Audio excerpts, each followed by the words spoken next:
আমাদের চান্দিগুলোর স্পোর্টিং ক্লাবের এবং আহমদ আলী ভাইয়ের যে আছে কম্বল বিতরণ সে সম্বন্ধে আমরা আমাদের সুলাই ভাই বড় ভাইয়ের কাছ থেকে শুনতে চাইতেছি। বিসমিল্লাহির রহমানির রহিম।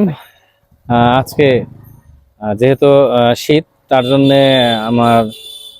বড় ভাই এই গোলরাচর খণ্ডের কৃতি সন্তান আহমেদ আলী ভাই, আহ, তার মনে হয় এই কষ্টে যাচ্ছে যে আসলে যারা হয়তো হত দরিদ্র, যারা আসলে ওই শীতে কষ্ট করতেছে, তো তাদের জন্য ভাই 100টা কম্বল কিনেছে, যে যারা আসলে কষ্টে আছে শীতের জন্য, তাদেরকে জানিয়ে আমরা এই ভাইয়ের দ্বারাই আজকে আমাদের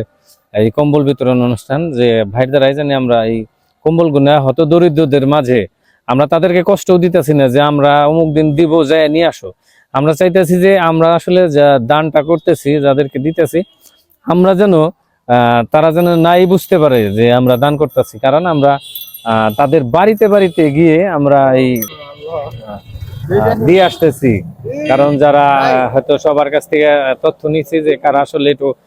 হয়তো দরিদ্র, কি যারা একটু শীতে কষ্ট করতেছে, তাদের জন্যই আজকে আমাদের এই আহমেদ আলী ভাইয়ের এই উদ্যোগ, যে হাজার আমরা এই যে চান্দিগুলোর স্পোর্টিং ক্লাবের মাধ্যমে